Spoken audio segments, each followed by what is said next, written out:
I cannot lie. They said call Joe Biden, he's the big guy.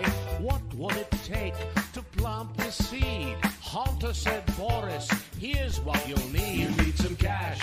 You'll need some monster cash. Some monster cash. A big one you should flash. You need some cash. You'll get results in a dash. Give them some cash. You need some monster cash. China paid Hunter and Sleepy Joe. Bobulinski told us what we need to know. Their obvious crimes are as clear as day. The Biden White House is pay to play. You need some cash. You need some monster cash. Some monster cash. Help Hunter build his stash. You need some cash. To really make us splash. Give them some cash. Give them some monster cash. Mister, you left out the most important part. The most important part, Igor? Yes, the Bidens prefer small denominations and unmarked bills.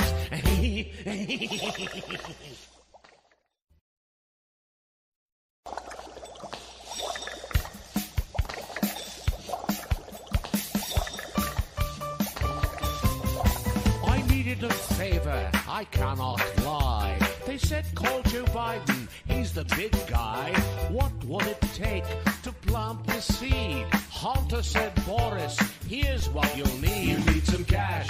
You'll need some monster cash. Some monster cash. A big one you should flash. You need some cash. You'll get results in a dash. Give them some cash. You need some monster cash. China paid Hunter and Sleepy Joe. Bobulinski told us what we need to know. Their obvious crimes are as clear as day. The Biden White House is pay to play. You need some cash. You need some monster cash. Some monster cash. Help Hunter build his stash. You need some cash. To really make us splash. Give them some cash. Give them some monster cash. Mister, you left out the most important part. The most important part, Igor? Yes, the Bidens prefer small denominations and unmarked bills.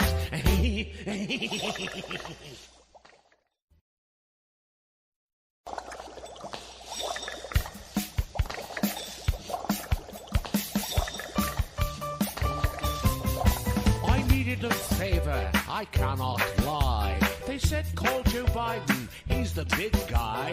What will it take to plant the seed? Hunter said Boris, here's what you'll need. You need some cash. You'll need some monster cash. Some monster cash. A big one you should flash. You need some cash. You'll get results in a dash. Give them some cash. You need some monster cash. China paid Hunter and Sleepy Joe. Bobulinski told us what we need to know. Their obvious crimes are as clear as day. The Biden White House is pay to play. You need some cash. You need some monster cash. Some monster cash. Help Hunter build his stash. You need some cash. To really make us splash. Give them some cash. Give them some monster cash. Mister, you left out the most important part. The most important part, Igor? Yes, the Bidens prefer small denominations and unmarked bills.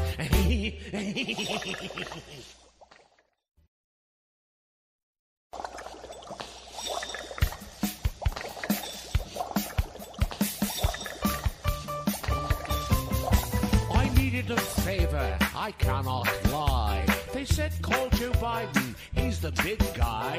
What will it take to plant the seed? Hunter said Boris, here's what you'll need. You need some cash.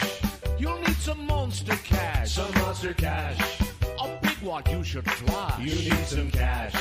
You'll get results in a dash. Give them some cash.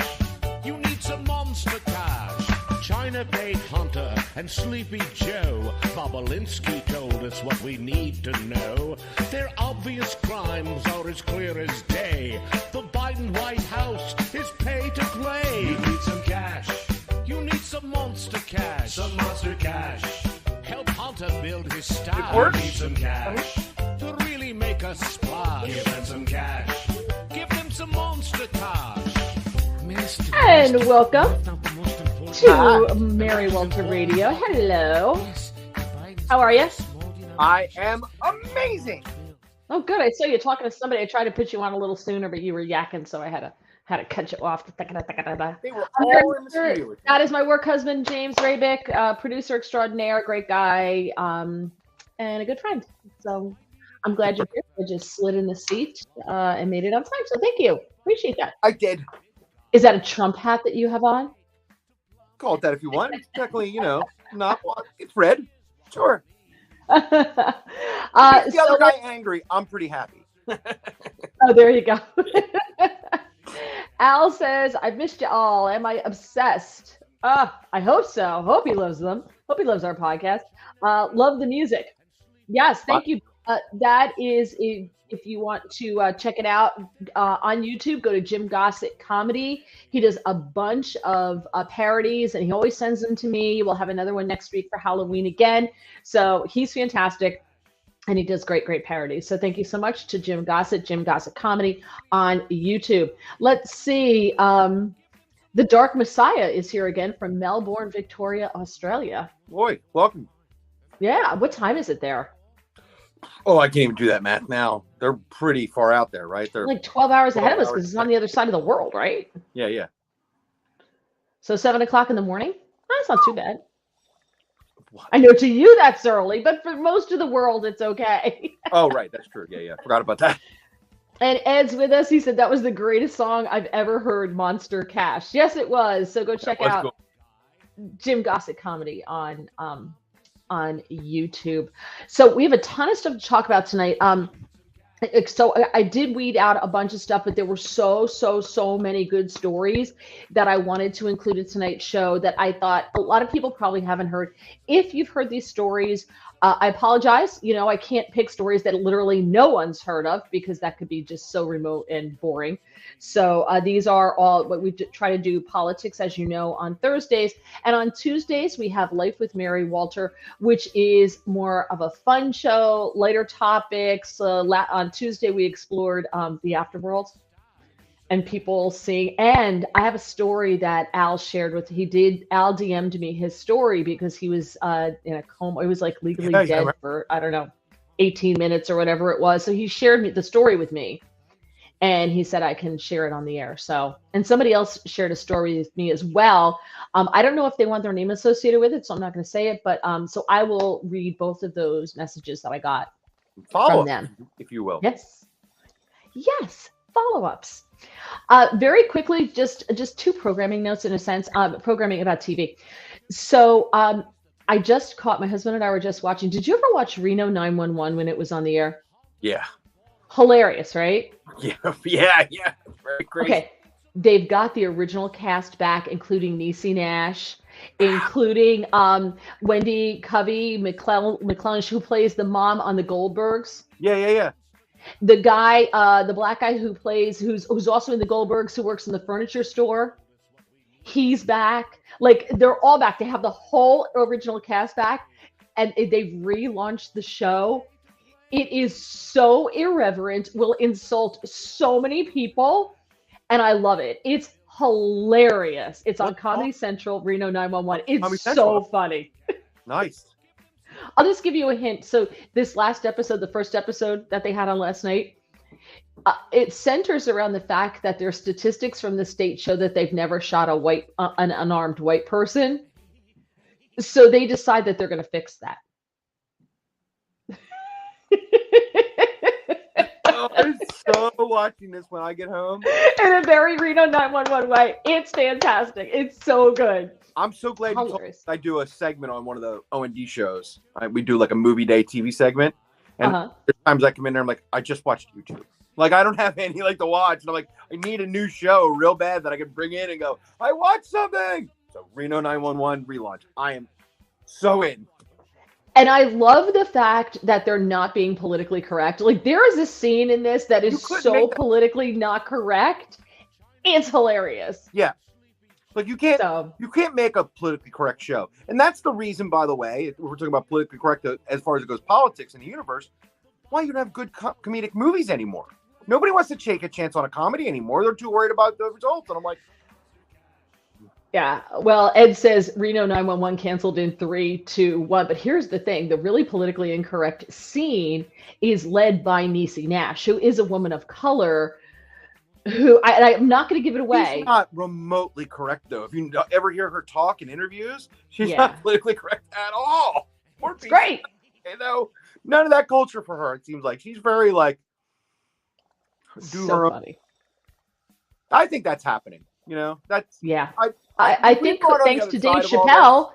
Dave Chappelle was the one, and Kevin Hart were the ones who led the way. Yeah, Who, because of them, we finally can get something funny back on the air again, right?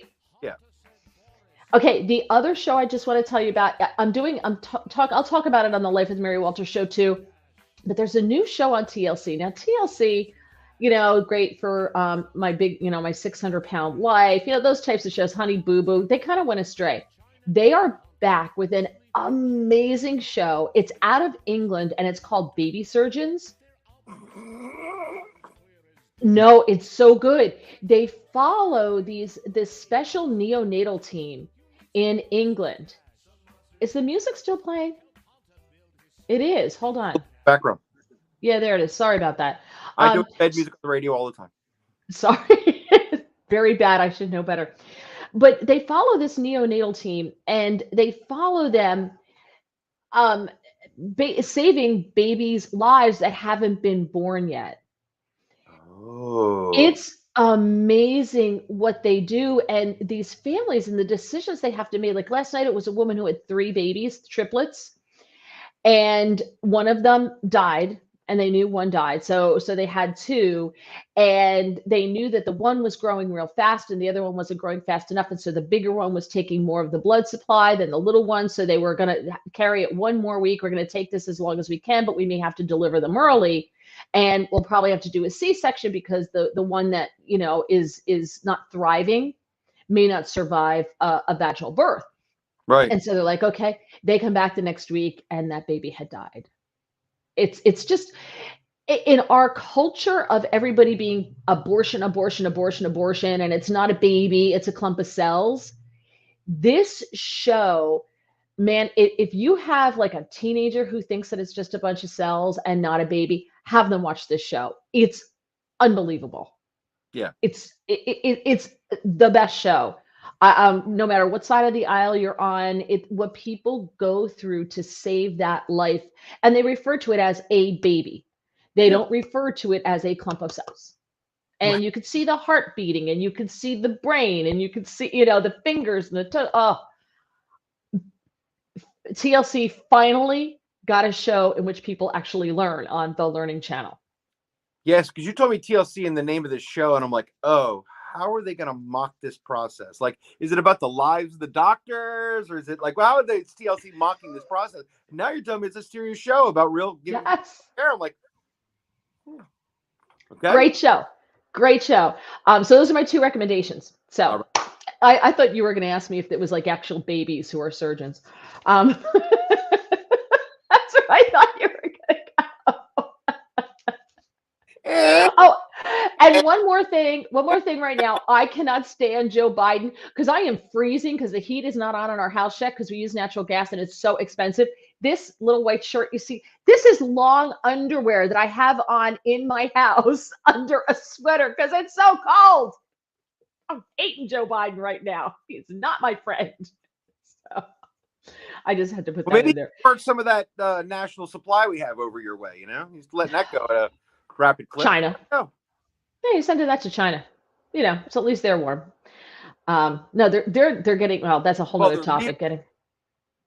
I'm sorry? I said, well, their leaders are warm. I mean, the people are still cold. Yeah, the tubby guys really is nice and warm. Okay, speaking of natural gas and oil and all that. So do you remember when OPEC last week decided that they're going to cut oil production, right? Remember that? And because Joe Biden said, please, sir, may I have some more? And they said, no gruel for you. Yeah, and Joe Biden had to sing and dance his way off the stage. So he lashed out at them and he accused Saudi Arabia of siding with Russia, and he warned of consequences. Biden said, he had an interview with CNN last week, and he said, there's going to be some consequences for what they've done with Russia. So Saudi Arabia then released a long statement denying that any their decision was made in an effort to help Russia in any way.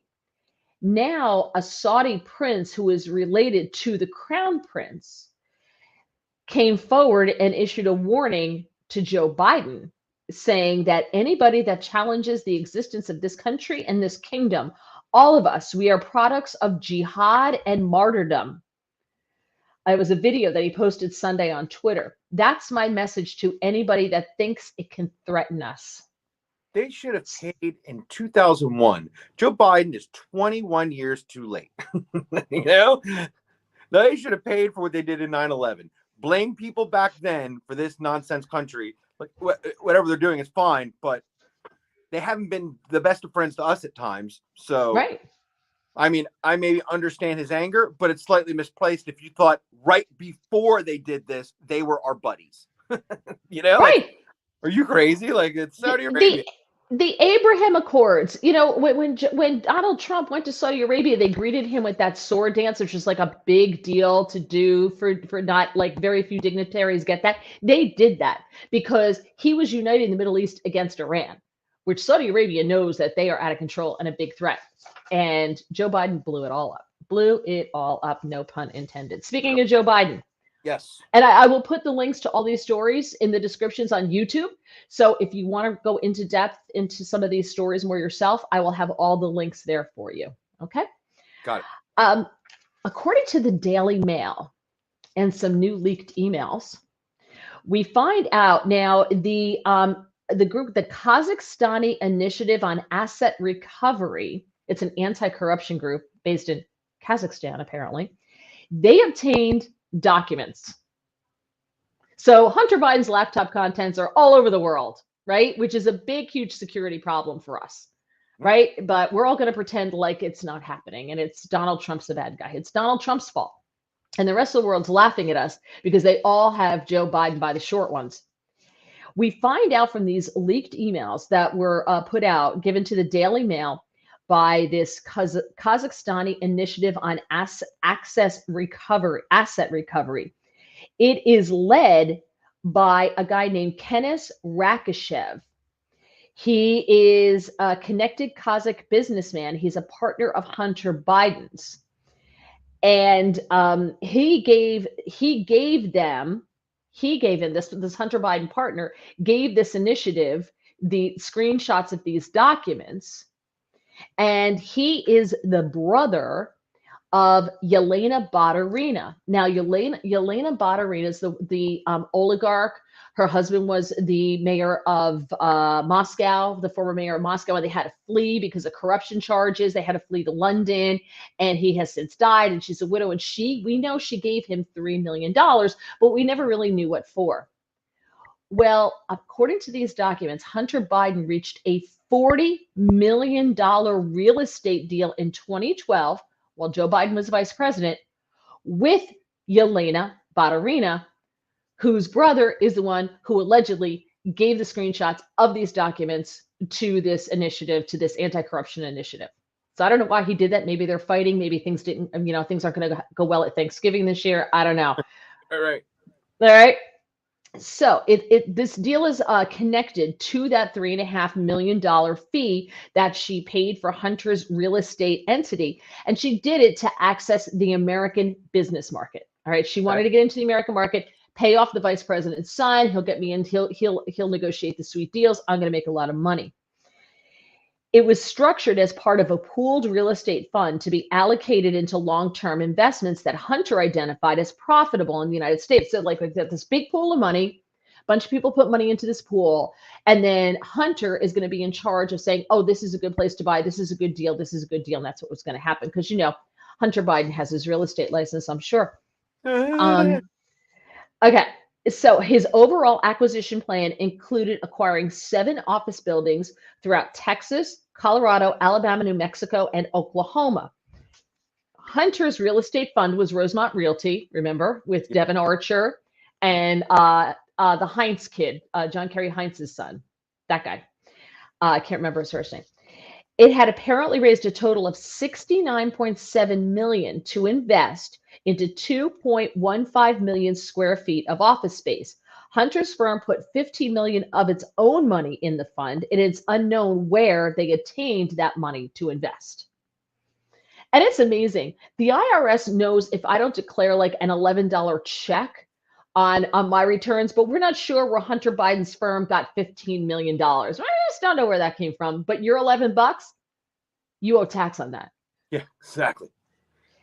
The $40 million that she invested into the fund reportedly went through a Swiss company that she owns.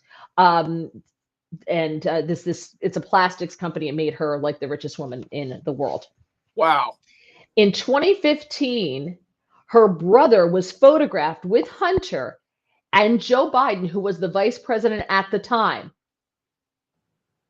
They were photographed at Cafe Milano in Washington, D.C., which is one of the 17 instances that Joe Biden has been involved, that they have proof of Joe Biden being involved in family business through photographs. Remember, because he said, I never had anything to do with my son's business dealings. I never met anybody. He was photographed with this guy. Look, you are being not understanding at all. I think it's just as simple of he wanted to have coffee with his son and his nice friend there who just happens to make a lot of money. Perfectly innocent, yeah. Right? Right. No, to be fair, you know, you can have your picture taken. There's people. I said, oh, can I get a picture with you? I was in Trump, the Trump Hotel in DC back in 2019. And Nigel Farage was there. And I've interviewed Nigel Farage, but never in person. So he was there, and he was with Raheem Kassam and Matt Schlapp. So I know them. So I went over to say hello, and I got a picture with Nigel Farage. Now, that doesn't prove that we actually know each other or we had any kind of business dealings together or anything other than, oh my gosh, can I have my picture taken with you? So I do take that with a grain of salt. But we know through Tony Bobolinsky and others that Joe Biden was up to his neck in these business dealings. And I think that there are too many coincidences of photos of Joe Biden as vice president with Hunter Biden's business partners. That's all. Yeah, no. So, judge for yourself. Right. Look at me being all fair. In that, like, I don't know what's going on here. I know. What's happening? All right. The mean one, and you're becoming the fair one. I'm always the fair one. I try very hard to be fair. I don't. I'm just mean. No, you're not mean. I don't like any people, Mary. I'm mean to everyone. I don't like any of them. No, you don't like any of them, but I think you also you give slack, I think, to a lot of people who don't deserve it. But that's just my opinion. Okay. So do you remember the whole Matt Gaetz extortion attempt? And it went to, remember Matt Gaetz apparently had this affair, and there was this sex charge against Max Gaetz, sexual assault, and he denied it. He's like, absolutely not, didn't happen. And the whole thing got turned around to an extortion attempt on Matt Gaetz's family. Remember that? Mm-hmm. Okay. So there was a trial about this guy. Stephen Alford was charged. He's a longtime con man. He was charged in the case. He was sentenced to 5 years in prison. And at his sentencing, the judge, Margaret Casey Rogers, asked why the former military intelligence officer and State Department contractor named Bob Kent, who was involved in every single step of the extortion, was not charged as well. He got off scot-free. Just nothing? No. Nothing. So during the sentencing, maybe? I'm sorry? No evidence, maybe?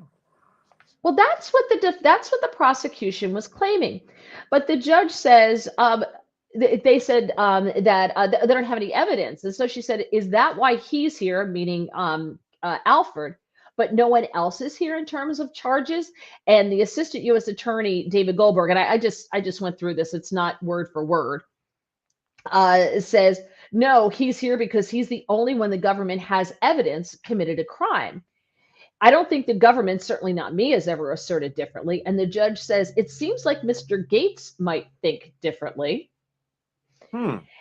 And the U.S. attorney says he might. He's not a prosecutor. The judge said, no, I'm not either. And I'm not going to tell you how to do your job. I'm just questioning why maybe he's the only one here. And it seems like it's his criminal history to me, but that's just mine. And he jumps in and says, the government has no evidence that Mr. McGee or Mr. Kent committed a crime that's provable. Otherwise, the government would have considered conspiracy charges, which it did not charge. It charged substantive counts of wire fraud. Then the judge says, I don't think you have evidence. I don't think you have evidence. I would agree with you as far as Mr. McGee, but I'm not sure about Mr. Kent. He's a former Air Force intelligence officer. He admitted to soliciting Matt Gaetz's father, Don Gaetz, for $25 million.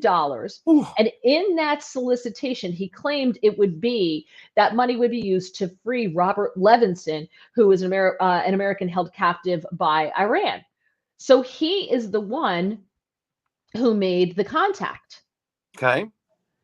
All right. Getting shady. Yeah, hold on. I just had to block somebody. Yeah. So he's the one who made the contact. This is Kent was involved in a rescue effort that was partly financed by the State Department in 2020, according to Politico. American Conservative reported that Kent was involved in services related to the Bob Levinson case. The transcript includes discussion of Kent's history with the American government in relationship to his intelligence network, the fact that Bob Kent had been hired previously as an intelligence analyst, and indicates that, quote, he had been under contract with the State Department. So he's under contract with the State Department, and he is the one who makes the first contact with Matt Gaetz's father and asks for $25 million. I don't know. That sounds like the first domino that's being tipped. Yeah, clearly. Right? Yeah, 100%. So he was the first point of contact in the effort to extort $25 million in return for a presidential pardon for his congressman's son. The pardon would be for an alleged sex crime that, according to a recent report by NBC News, lacks evidence implicating Gaetz and which Gaetz has denied. So it was extortion. You give us the $25 million. And we'll get a pardon for your kid, too. The transcript describes how Kent instructed Gaetz to hand over $25 million to attorney David McGee and also arranged a meeting between Gaetz and Alford. Alford's the guy who just got sentenced. But the guy who arranged the meeting wasn't even charged because he worked for the State Department. Must be nice. Uh-huh. Yeah, Matt Gaetz told Breitbart, there was more than one person involved in this criminal shakedown of my family. The federal government has only chosen to hold one accountable. I'm concerned that they're protecting the people who have connections to the U.S. government. So here's the U.S. government, if you believe the way this played out, which there doesn't seem to be a question of how this played out. It was the government trying to set up Matt Gaetz to be extorted, and then they don't get charged. But you don't hear that story on, mainstream media. Here's another story you're not hearing on mainstream media. Remember the people still in that prison in Washington, D.C., because they participated in the January 6th insurrection. Remember those people? Yeah. Who are being held in pre-trial detention while people who were involved in trapping police officers inside their squad building in Portland while they tried to burn it down from the outside, tried to burn them alive in there. The ones who assaulted cops, who did all those things, weren't even charged. But if you did it on January 6th or allegedly did it on January 6th, you're still being held in prison over 2 years later while awaiting trial.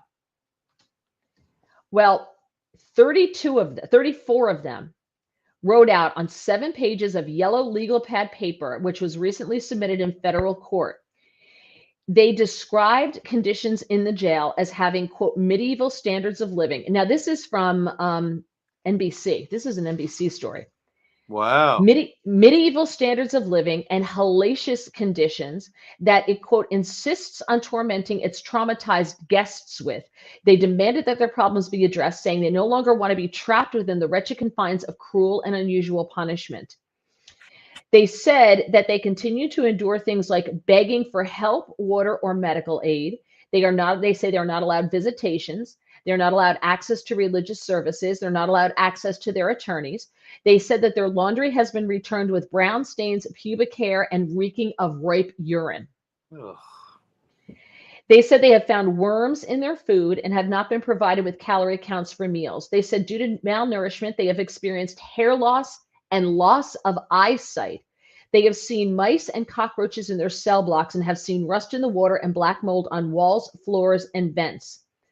In November, the U.S. Marshals Service transferred 400 inmates at that jail to a prison in Pennsylvania because of conditions like this, and the treatment that they were getting was so bad. But the January 6th political prisoners are still there. They also wrote that they have been presented with critical race theory propaganda on tablets, along with re-education propaganda and racially biased information. They say have been physically harassed, maced, and assaulted by guards.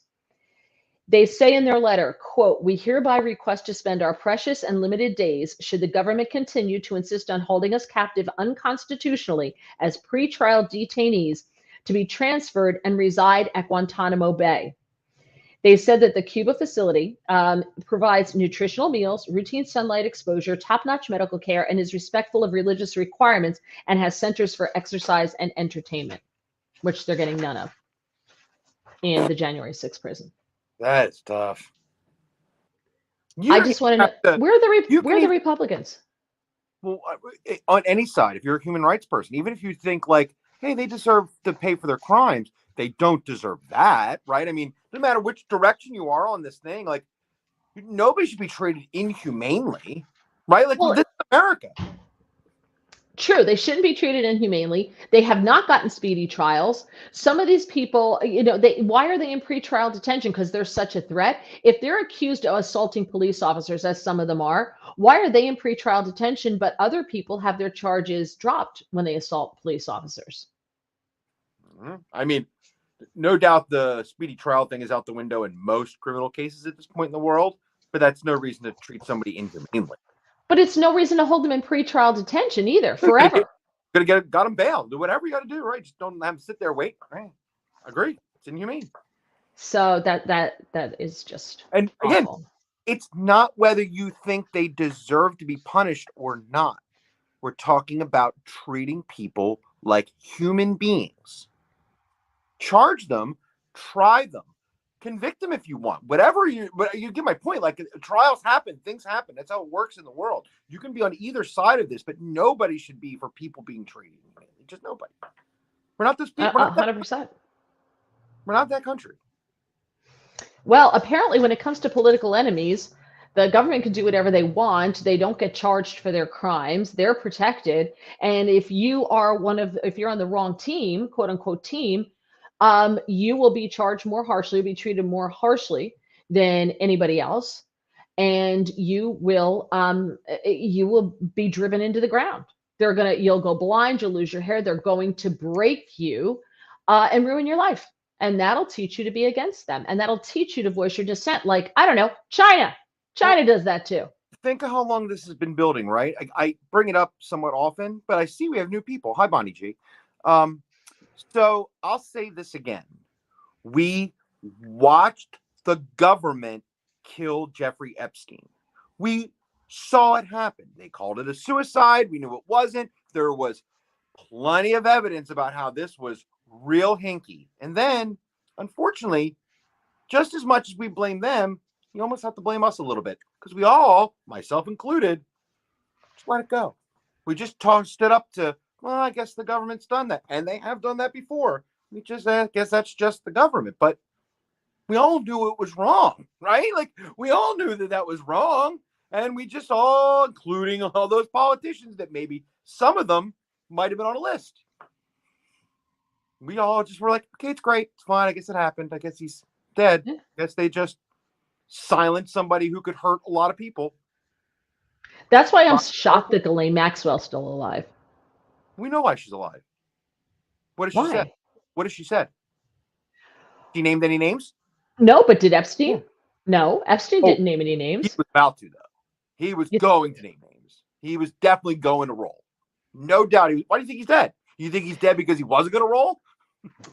Here's how you know Donald Trump was never a client of Jeffrey Epstein's. Because if Donald Trump was, it would have been leaked. And because it wasn't leaked, you know he wasn't.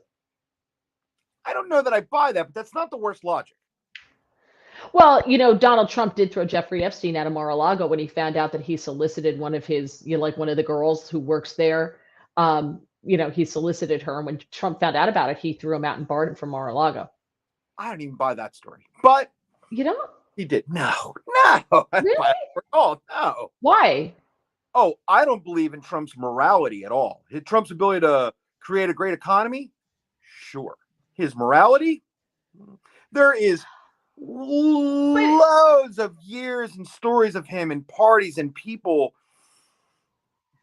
But he was old. Moral center. I don't. But he was older when that happened. Number one. Number two, I think morality is fungible for every single person on this planet. I do believe that. Some things you're like, oh, that's the line for me. Look at the mob. The mob even had a set of morals, right? The mob never went after the Italian mob. We should talk about Italian mob, right? The mafia wouldn't go after someone. They would never harm someone who they weren't doing business with. They never went after wives or children, right? They were a big tamp, and we've said this before. What's happening in New York City now with these beatings and this and everything else would not be happening if the mob was still around. No way. There's a really funny scene in The Sopranos, but it just rings true, which I don't know. I have relatives in Rhode Island. Like I've known some of those people from that end of the world. I'm not involved in any, but you know what I mean? Like I've met some. You live in New Jersey, not know any. There's a great scene in Sopranos, and it mimics a thing I saw in Rhode Island when I was a kid. There's that one where the guy they called Johnny, or they call him, who sped and got the car accident, and he sent Sylvia over there, and what's his name? They go talk to the Italian guy to go over there, the real Italian guy to go over there and like talk to him about not being able to speed in the neighborhood. Like they worried about their neighborhoods, the safety of their children. Yep. They worried about those kind of things. I saw that happen in Rhode Island when I was a kid. My uncle and a guy named Johnny T. Look him up. He's a real character, Johnny T. And guys speeding through the neighborhood, and they were not having it. They were not. That he got the message. Right. Don't in our neighborhood, right. do that. And they didn't have to call the police. They didn't have to do anything. I watched them just talk to him and him go,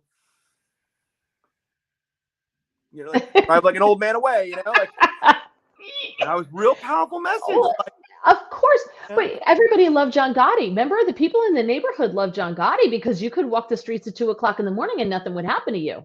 Yep. Right? It was a safe neighborhood. Yep. John on Getter says maybe Trump has the list. Ghislaine Maxwell's list. maybe that's why the FBI raided him. Yeah. But awesome. My husband's uncle lived across the street from Paul Castellano. Wow, who's probably a nice person. Insanely safe neighborhood. Yep. In Staten Island. Insanely safe. It was a very, very nice neighborhood. But you had nothing to worry about in their neighborhood. I'm not justifying the lifestyle, the crime, or any of it, right? There's plenty of people been murdered, and even occasionally the things we've talked about they don't break, they've broken. But even when they did that, usually it came down hard on them, right? They internally policed their own people, like the ones that went wacko and shot some family or killed the wrong people, usually ended up dead themselves. Well, like the defacing of churches, synagogues, any house of religion would not happen. End of story. Those criminals would be turning themselves in to get themselves off the street because the heat on the street would be so bad. Yeah. But my point is, and the point of this whole thing is that morals are fungible. People have weird lives. Like the mob doesn't see anything wrong with killing the father if he had a business dealing and didn't pay his debt, but they won't hurt the wife and kids. Right. So they just don't have their father anymore, but that's okay. Like that to them is correct. Whereas we would look at that and go, well, okay, I'm not quite sure how you resolve that, but okay. But to them, that's their moral code. So everybody's moral code is the line is weird depending on who you are. Yeah. Right? Oh, I agree with that wholeheartedly, 100%. And none of us really know what happened. True. Now, one of the things I say all the time is that Democrats will always accuse you of doing exactly what they're doing. Yeah. They're very good at that, right? Like they're like a cheating spouse who accuses you of cheating and you're like, I'm not cheating. What is happening? I'm not cheating. And then you find out that they are because they do it to kind of throw you off the scent, right? I'm going to accuse you of doing that. So Senator Richard Blumenthal out of Connecticut, he's up for re-election. And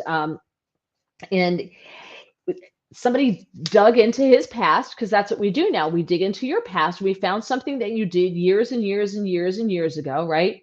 And Al says nobody's cleaner than Trump, like it or not. I think maybe in business, not so much, but I don't think he, you don't hear stories about his kids. Yeah, anyway.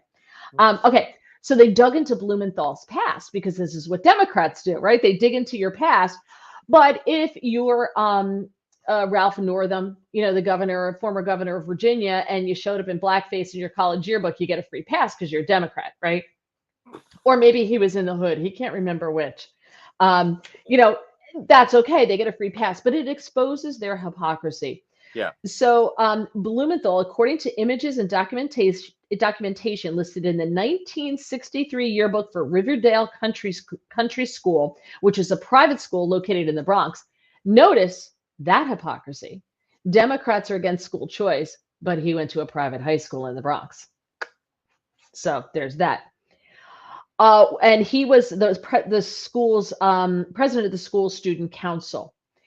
And so they did a series of fundraising events that called for student participation. And one of his fundraising events was Slave Day, that was held November 21st, 1962. Now, now here's the thing. I don't think we should be judged by the past. And in 1962, what was considered Slave Day, everybody gets it. You bid on these kids to come and help you do yard work or this or whatever. Nobody linked it to slavery or anything else, nor should it be linked to that. It's taken totally out of context. Right. I get it. But Democrats don't give that grace to anybody else. So therefore, it should be judged by the same standard by which they judge everybody else. We had a bachelor auction, right? So I think we did that in college. I think. We didn't do it, but some group on college did this all the time, every year. And they got these guys who were popular, good looking or whatever, and you auctioned them off. Could you imagine auctioning them off today? People be like, oh my God, slavery, I'm traumatized, blah, blah, blah, blah, blah, right? But all the money went to like Special Olympics or something like that. It was all in good fun. Everybody knew what it was. And you went out on a date with him, right? That's what it was. The women bid, and they had, tell you what the date package is and what you're going to do. And then you bid on them. You could never do that today. Well, no. You couldn't do that today. Maybe even most average people couldn't get away with that today. But Hollywood does a form of that all the time. And I'm sure they'd be the first hypocritical people to criticize that immediately. But was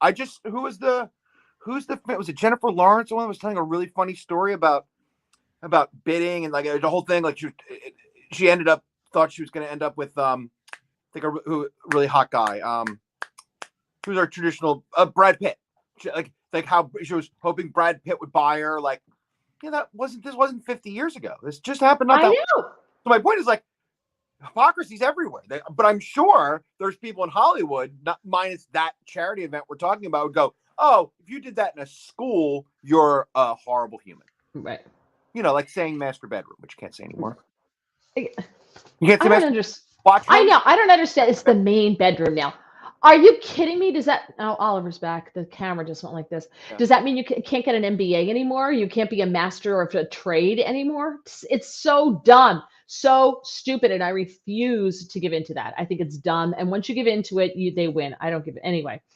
The yearbook also noted that the Slave Day fundraiser exemplified the kind of activity which the council felt was most important to the school, the leadership and the participation being completely under the incentive of the students.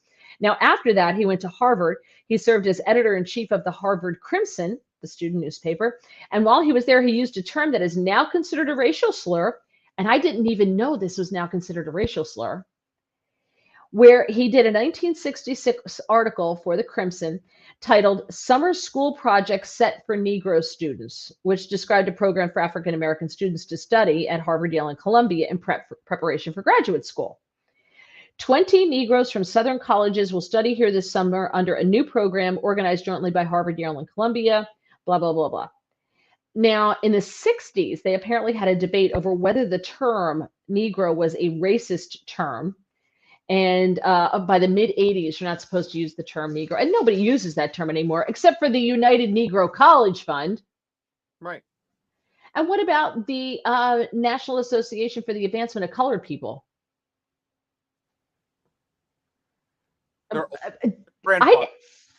Oh, they're and because they're black, they can say it. I guess I don't know. That really is a thing. Even like I have black friends. We've had that conversation. By the way, not and my black friends don't speak for all black people, and certainly there's no or whatever. But I mean, that debate about words you can say within the community is a real debate. That's a real. There are clearly people who don't like some of these words and should never be said. There's other who are like, oh, we can say all we want and take them back and enjoy the life, and you know how it goes. But it's not my debate to have. You get my point. Like that's a crazy thing that happens with cultures when you look. I'm long enough to be alive to when it was black people to African American, and now African American again is bad. So you're back to black. African Americans bad again? When did that happen? And it's actually true. Not everybody who's black is African. Well, I've said that all along. I've said that all along. Like, it came from Haiti. You came from wherever. It doesn't mean you're from Africa. Yeah, look at the Aboriginals. They're very black. They're from Australia. I mean, I mean, obviously all humans came from Africa, but that doesn't mean everybody's African. It's not the same thing. Here's the other thing. It was right to get back, but just weird how it works. Remember, like you couldn't call people black, had to call people African American. It's really wrong to call somebody black, the color of their skin to associate or whatever. It's back in the biggest way, and you don't African American not right. But here's the thing. We don't go run around calling people French Americans or German Americans or Irish German Americans or Italian Americans. We don't do that. So I don't know. You're Americans. Why can't we just be Americans? I know I sound like Rodney King here. Why can't we all just get along? Well, it's just Americans. You're Americans. Yeah, right. We're done. Here, you live here. You are what you are here. Look, when I see all that, look, I'm a proud Italian. And I see like 80 bumper stickers and Italian flags on your car or whatever that culture is, and you live in this country. I'm not saying you can't do it. By all means, do it. It's your thing. I'm not saying it's wrong. I just think it's ridiculous. Italy is not paying you to be an American, right? You can't go to Italy and go, oh, you're an Italian American? Well, you're Italian here. They don't care. You're an American when you go there. You're not Italian. You're an American. They don't think you like whatever you think your nationality is. They don't care. Oh, you can't. That's very true. I've had people like on Twitter go, oh, you people. And I'm like, you just stereotyped an entire group of people who support Trump. And that's okay, but somebody else can't say you people. Sit down and shut up. Just stop. I think you better sit this one out. Yes, stop. She's right though. People get upset about it. And okay, words are powerful. I don't want to joke. Words are powerful. I get all that, but at the same time, we're maybe going too far. Well, okay. Whatever happened to sticks and stones may break my bones, but names will never hurt. Names will never hurt me. Well, when did speech become violence? When did that happen? I grew up around two Nazis. I mean, two families that were real Nazis. I mean, their kids were little things. I mean, they were disgusting, filthy little animals. But guess what? I didn't ban them. They're Americans. They're allowed to be as ugly and hateful as they want if they're not hurting anybody. It's America. I just didn't like them. Guess what? Right. I'd hang out with them. That's all. I just avoided them. It's just not my people. Not my people. Got to go away. All right. So we gotta move on here. So I said they always accuse you of doing what they say they're doing. I'm Confederate. Okay. Al, every time Al says that, I go, I don't know if you want to go there. Okay. Right. So Herschel Walker was at a campaign event that was being held outside of Columbia Towers, which is an apartment building that is primarily owned 99% by the church that Senator Raphael Warnock leads, right? And he's the incumbent in this race.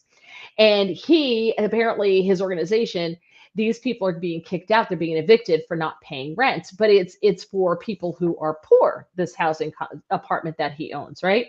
Right.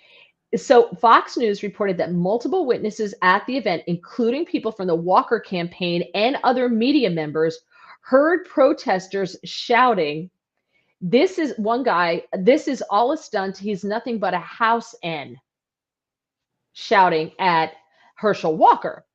This guy even identified himself as Maceo Fletcher, who allegedly shouted this. A Walker staffer told Fox News he heard the protesters say he's a joke, he tap dances, and he's a house N. Yeah, I'm not a Herschel Walker fan, but that's wrong. That is really, really wrong. Right?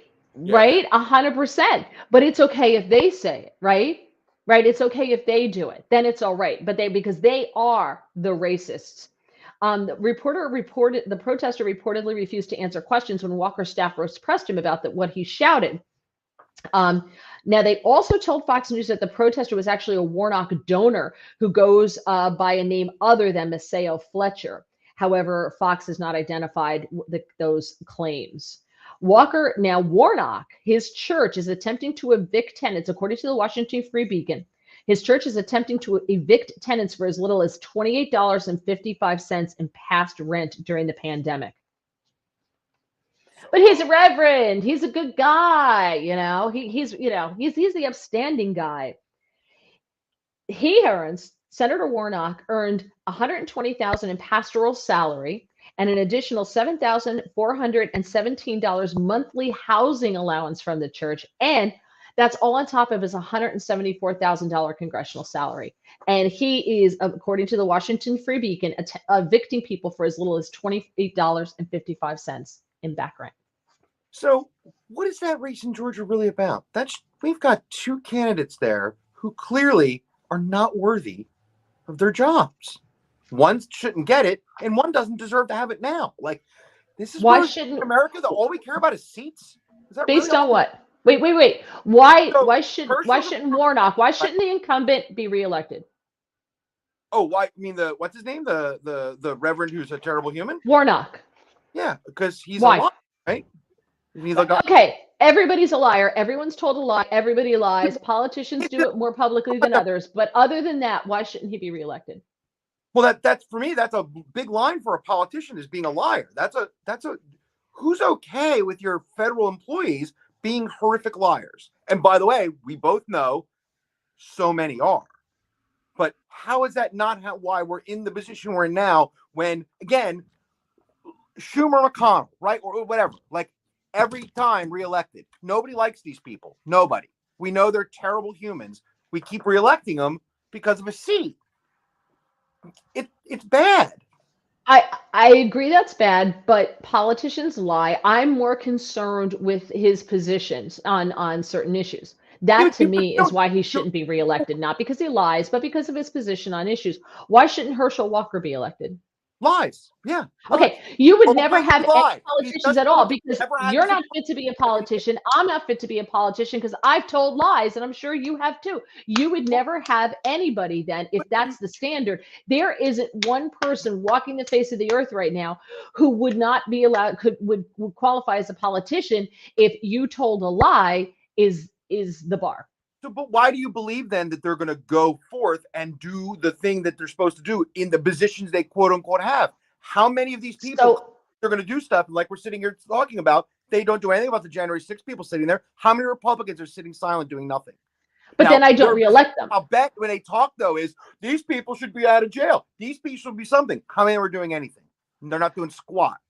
They're not any better than the liberals. They're doing the same thing. They're doing nothing to save their chair, to save their position. That's what I mean. If a guy is coming in like Herschel Walker going, I didn't do this, and then you find out openly, he did it. So it's not a question. He had this abortion. He had these things. Well, we don't know that. He said he wrote her a check, but wait. He said, we don't know that. We don't know that for a fact. He said, yes, I wrote her a check, but it wasn't for that. She's saying it was for abortion. He says it wasn't. So he said, she said, we don't know the truth there. We don't know that he's lying. But when it comes to these people, if you tell me you're going to do this, this, and this, and then you get in and you don't do any of the things you said, you do the total opposite, I'm not voting for you again. See, but you're different. Most people are just voting a chair. Well, okay, well then that's the problem. It's not the candidate. The candidate's not the problem. The uneducated voters are the problem, not the candidates. Well, yeah, I'm glad we agree on something. All right, we got to keep moving. This to me is, I hope people have not punched out. This is such a fascinating story. Just please hear me out through this. And then I also have some good news coming up. So after this, I'm going to dump this store. We have some good news coming up as well. So I know we're running a little long. Al's reminding me of the time. I will try to, and you can read these stories, like I said, in the description of the video. I'll post all the links there. And please, If you have not done so, please subscribe to the channel. We really appreciate you doing that. And please like the podcast and go back and watch the Life with Mary Walter. The Tuesday ones are very fun. Sometimes they get a little deep, but they're no politics. And feel free to go back and watch old episodes. If you're new, watch the old. I'm sorry? If you're new, go back and watch the old ones too. They're all absolutely all available. Because if you watch all of them, we solve all the world's problems slowly but surely. It's very true. We do. And we will be posting audio on Apple and Apple Podcasts and Spotify and all that stuff like any day now. We just have to organize that, but that's next. Okay, there's a guy named James Gordon Meek. He's 52. He's an Emmy Award-winning ABC News journalist. He's broken several high-profile national security and terrorism-related stories. He's an investigative reporter. He's also the producer of a documentary on Hulu called 3212 Unredacted. Okay. He has not been seen in public since heavily armed federal agents raided his penthouse apartment in Arlington, Virginia in April. This is according to Rolling Stone magazine. He's disappeared. The magazine cited, quote, sources familiar with the matter as saying that federal agents found classified information on his laptop computer. His attorney told Rolling Stone Mr. Meek is unaware of what allegations anonymous sources are making about his possession of classified documents. If such documents exist, as claimed, this would be within the scope of his long career as an investigative journalist covering government wrongdoing. It's unclear which news story prompted the federal government to raid him. He did a report on 2017 on the Pentagon cover-up and on the deaths. Oh, we lost James. On the deaths of U.S. servicemen. James is back. He did groundbreaking reporting on the 2017 Pentagon cover-up of the deaths of U.S. servicemen in Niger, which served as the basis for the Hulu documentary 3212 Unredacted that won all these awards. His attorney told Rolling Stone the allegations in your inquiry, Oliver, hey, sorry. Okay. He's scratching something he's not supposed to be scratching, and that's not my husband. The allegations in your inquiry are troubling for a different reason. They appear to come from a source inside the government. It is highly inappropriate and illegal for individuals in the government to leak information about an ongoing investigation. We hope the DOJ promptly investigates the source of this leak. He's not saying much. No. But we don't know why. A spokesperson for ABC News, Disney, which is owned by Disney, told Rolling Stone he resigned very abruptly and hasn't worked with us for months. Now, yeah, he hasn't been seen since the raid. Yes. Phone calls to his family went unanswered. His last public statement was a tweet on April 27th in which he wrote one word, facts. And that was a reaction to a post about the ongoing Russian invasion of Ukraine. And all he wrote was facts. That was his last tweet. That's interesting. According to Rolling Stone, federal agents staged a lightning raid on his home on the top floor of a 6-story apartment complex. The raid lasted about 10 minutes. Agents were executing a search warrant that was approved by a federal magistrate in the Virginia Eastern District Court. Last year, the Biden administration put in place a policy that prohibits federal investigators from seizing journalists' records without authorization from the Deputy Attorney General. So if they got his records, that means that raid had to have been approved by the U.S. Deputy Attorney General Lisa Monaco. Okay. Since the raid, Meek's neighbors have not seen him, according to Rolling Stone. Witnesses also told the magazine that it appears as if his apartment has been vacated. ABC News staffers who worked with him told Rolling Stone, quote, he fell off the face of the earth. Wow. That's crazy. Scary. Yeah. Right? That's a little scary. What we're talking. Oh, look, we just talked about the premise. Like, do what they want. what are we really going to do? He just disappeared. I mean, there's not going to be a national investigation. There's not going to be. It's just gone. But this is what happens in third world countries. This is North Korea style stuff, right? I mean, who knows? Maybe it's all legit, and he was told to stop reporting, and so he did. We don't know. I understand the alarmist thought to think that, but in fairness, people have been disappearing by the government for a long time. I'm not saying things are getting worse. I'm not trying to disclaim your things, but in fairness, there's a history of Americans disappearing. Well, a lot of people go into the witness protection program, but we had a conversation about that. We had a conversation about that the other night, about the witness protection program, because I know someone who said, wouldn't it be cool to just start all over again? I was like, I don't know if you could really do the witness protection program now with the internet. Because I mean, they do, but it's got to be much harder. It's got to be so hard because you can look up anybody's history. Like, oh, you said you went to this high school. What year? Well, I found the yearbook online and you're not in it. Like. And why aren't you on Facebook or any social media now? Right. You're off the grid almost. That's so weird. Yeah. So it's hard. Okay. Very quickly. One more serious story. An illegal immigrant. His name is Nicholas Jimenez Hernandez. He's 35 years old. He's been charged with 2 counts of capital murder and aggravated assault with a deadly weapon. Now, only 2 counts of capital murder. Listen to this story. Now, I want to know why it's only 2 counts. He allegedly shot and killed his 38-year-old girlfriend along with 2 of her children, a 15-year-old and a 14-year-old.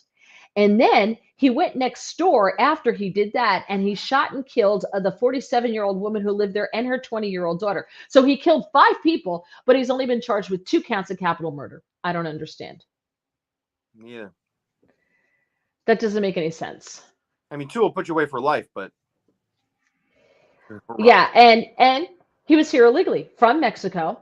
They say aside from knowing that he's an illegal alien from Mexico, law enforcement has no indication of how long he's been living in Texas or when he first arrived in the U.S. ICE has finally issued a detainer for his arrest. So in order to actually get arrested by ICE, you have to kill 5 people, and then we'll detain you. Yeah. Otherwise, rape, child molestation, that kind of thing. You're fine. Get going. Good. But he's being held on $4.5 million bail. The real knucklehead, that guy, that knucklehead. All right, so just a couple of kickers here. Knucklehead. A couple of kickers here. And by the way, they put cash bail finally. Now for him, he's got cash bail. It's none of that no cash bail stuff for him. Oh, well, because obviously he's stable and has a permanent place here. So I mean, give him bail. All right. So did you ever watch the show FRASIER? Yeah. Okay, great show, right? Very, very funny. Actually. And then didn't they kind of like move it into like his studio, and it was all in his studio with Roxy, whatever her name was, the producer. Yep. Was that a reboot, or was that a different version of it? No, same show. It just sort of evolved. Okay. Yeah. Well, they're bringing it back. Yes, I literally just talked to him. Okay, talk to Kelsey Grammer. Yeah, literally just talked to him. But yeah, he couldn't. Technically, when I talked to him, it was a little bit before the announcement, so he couldn't really confirm the show was coming back. But yeah. Oh, so well, tell us. Tell us. You know more about the story than I do. Go. No, I actually know. I don't know more about the show starting, because when I talked to him, it was just before the announcement. He wouldn't say anything about the new show. We had heard of the rumor, and he danced around it. Where did you talk to him?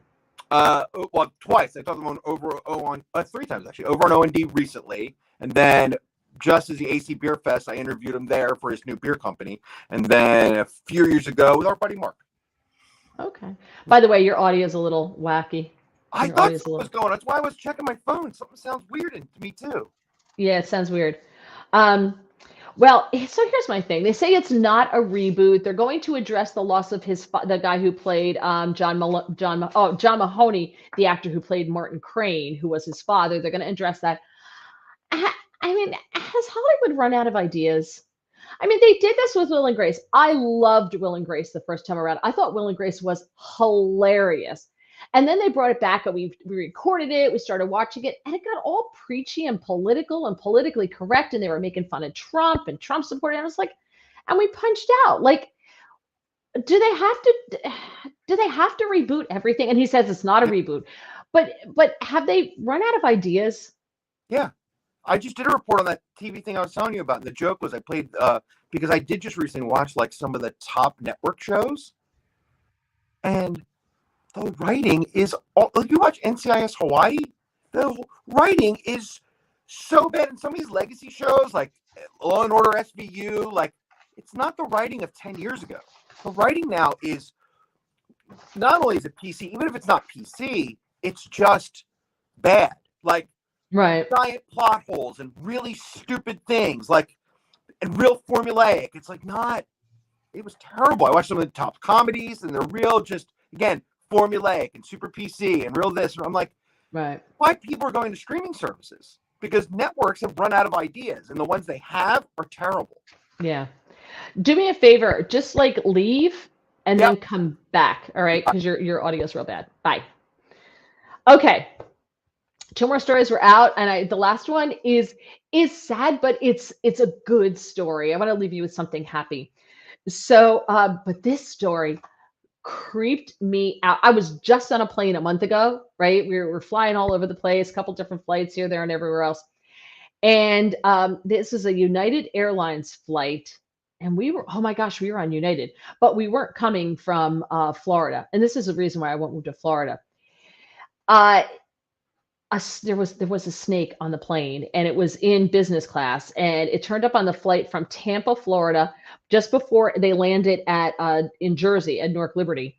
And according to the Port Authority of New York and New Jersey, it was found slithering around in business class, and the crew members were quickly notified after passengers began screaming and yelling and pulling up their seat. I would have been standing on my seat.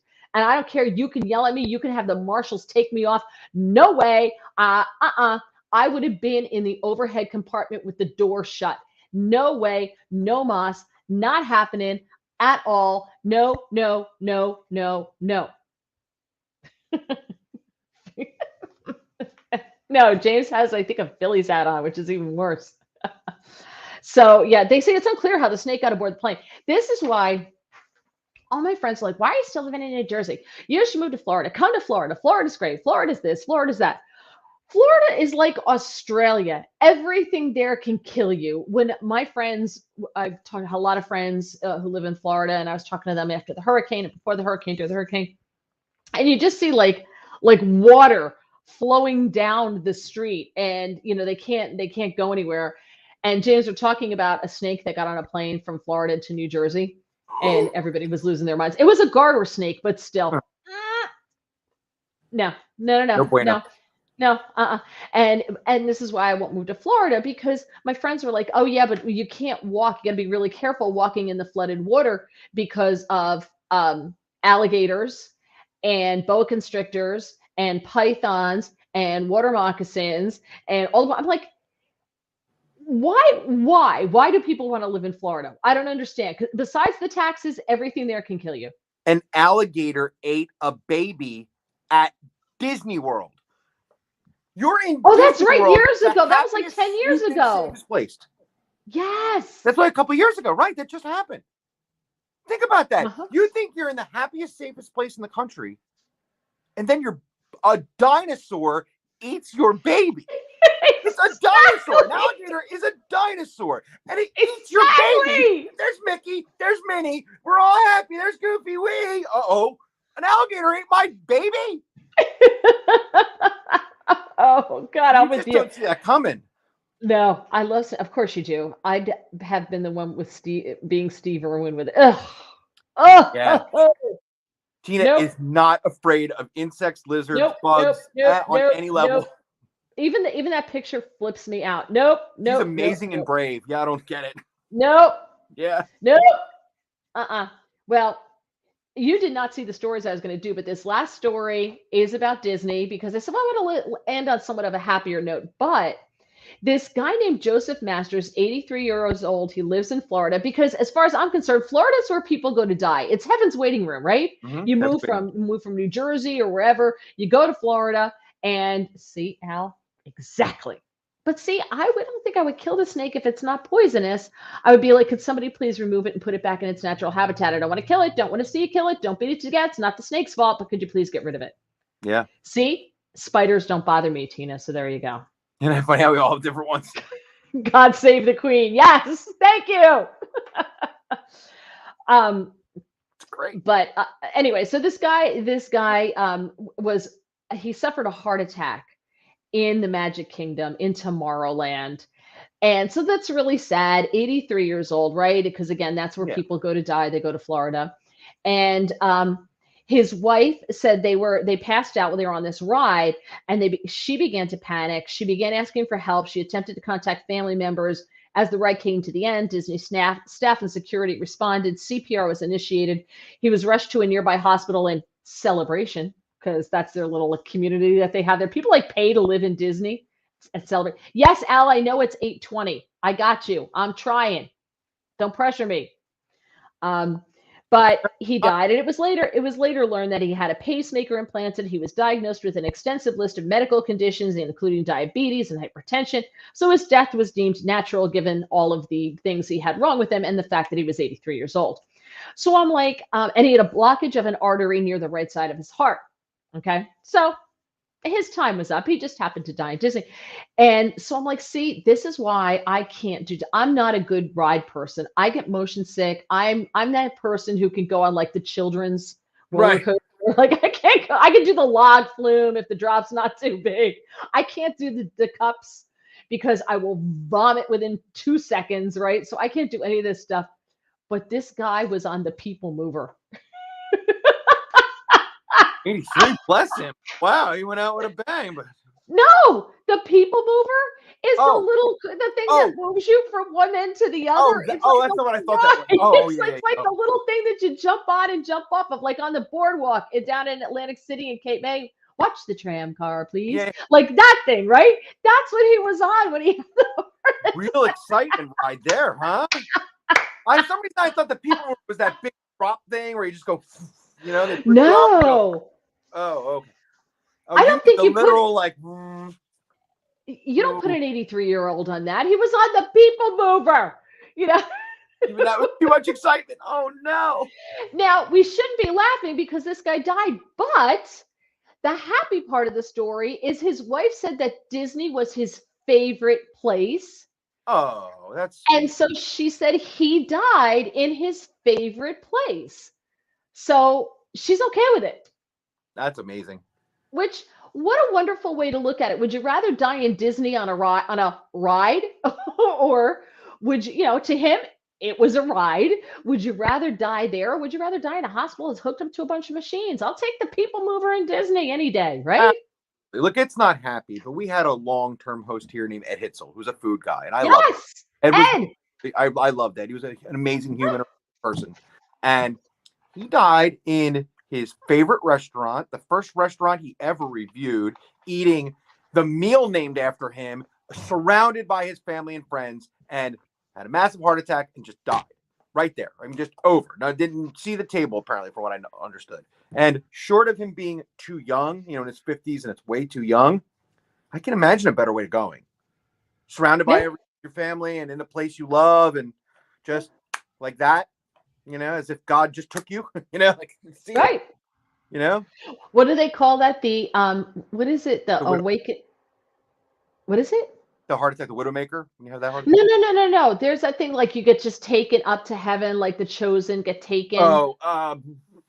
Is it the chosen? And like just their clothes are there and their books and their glad, whatever they were reading, like they're there and then they're gone. So then they're gone, yeah. Yeah, hold on. I bet you somebody here has the answer to that. Hold on. See, Bonnie's with me. We're all going to die in Disney on the people mover. Better to die on the people mover than the teacups. Yes. Around all that. I can see that being a problem. Oh my God, yes. Yeah, well, I'm not a good ride person. No, me either. I'm glad this guy died the way he wanted to go out. That's nice. Yeah, so that's why I saved it to last, because it's a sad story, but it's a happy story because this one was like favorite place on earth. God bless him. You know, so I mean, it's sad because he died next to her, and it's a terrible thing to lose your spouse if you've been married in your 80s. You probably been married for a really long time. You got to figure like 50 years, right? Yeah, I don't think that would yeah. Christina, my luck it would be It's a Small World. Girl, that's awesome. When I was a kid, I loved It's a Small World, that song, because every kid does. I don't know what it is. There's something about that song that every kid loves. And I would be about 4. And I would make them play it over and over and over and over again. And my mother was just like, you tortured us with that song. And then one day the record disappeared. It was gone. You mean like the dog couldn't find it anywhere. My mother's like, oh, you must have lost it. You mean like the dog that's now on a farm? Yes. Your record's now somebody else's record collection, quote unquote. Yeah, it's probably in a landfill somewhere. Right. They weren't even giving that away. They were like, crack. There it goes. Right. Al's got it. I knew it. I was Rapture. waiting. I knew somebody would come through. The Rapture. Yes. Thank you, Al. Oh, thank you so much. All right.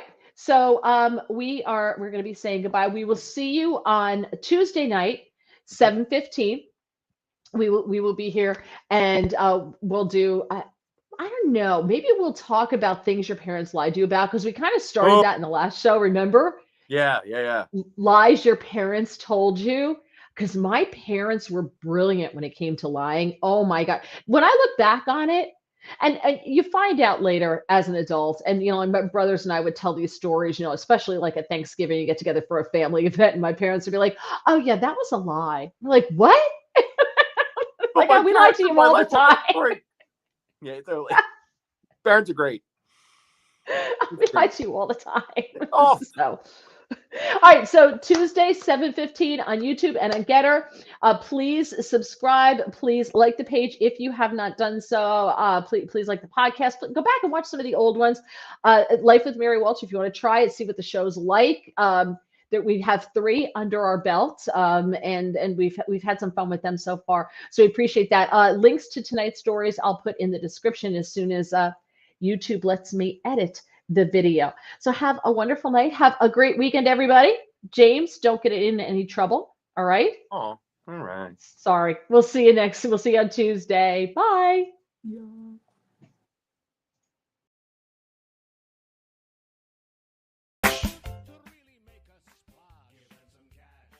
Give them some monster cash. Mister, you left out the most important part. The most important part, Igor? Yes, the Bidens prefer small denominations and unmarked bills.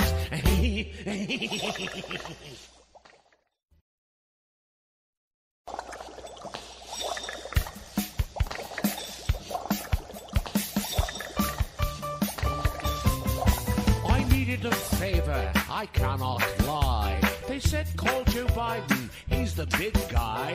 What would it take to plant the seed? Hunter said, Boris, here's what you'll need. You need some cash. You'll need some monster cash. Some monster cash. A big one you should flash. You need some cash. You'll get results in a dash. Give them some cash. You need some monster cash. China paid